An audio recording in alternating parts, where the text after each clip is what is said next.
So, Yeah. continuing with this idea of the issues in the world that really strike at your heart and that you want to help the world to understand, can you tell us a little bit about Charcoal Boys? Yes, Charcoal Boys is that book, but it was published now by elsewhere in the States, United States, and it's a book like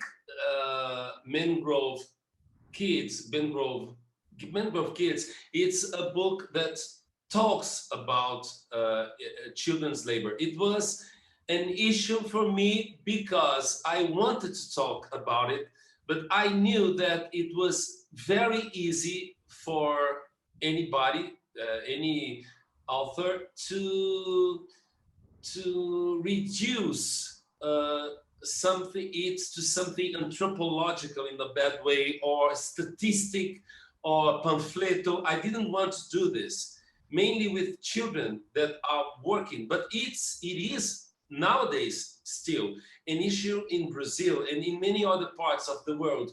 So I decided that I would tell this story not by my point of view, but by the point of view of this wasp, of this hornet.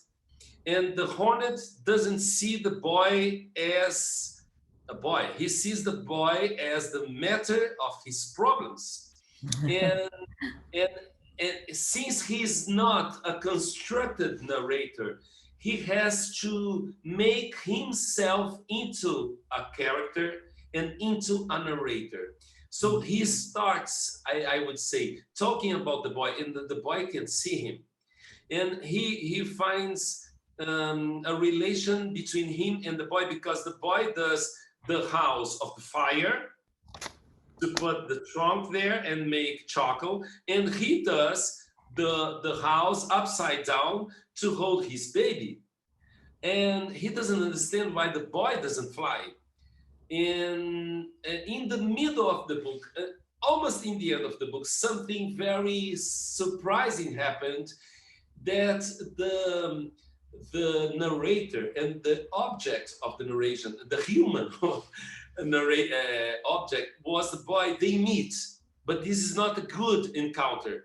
And it was so funny for me not to be able to control this meeting of the narrator with the object of the narration, which actually is the human, and he's more close to an object. But then at the end, I am very in love with when I'm writing or illustrating with characters, doing characters, knowing how, because there is a point where you cannot hold the character anymore.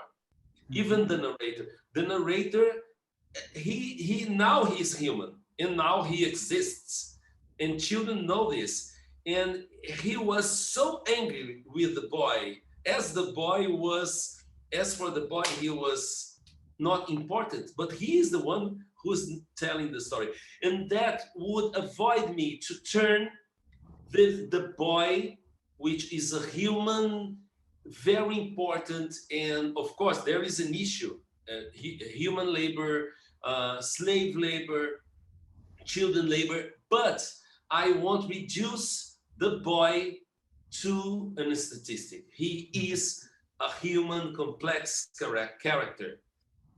And many times the children's labor is going to appear. And I was in the books that I do, I was so it was so nice for me because many people told me this is a book from Brazil, this is a book that only interests to Brazil. And I said, okay, I have to do it too. I have to do books that talk about to children in Brazil. But the nice thing is that United States and China were interested so much in this book, and this book were published. And now we can discuss about this problem that is not only a problem from Brazil.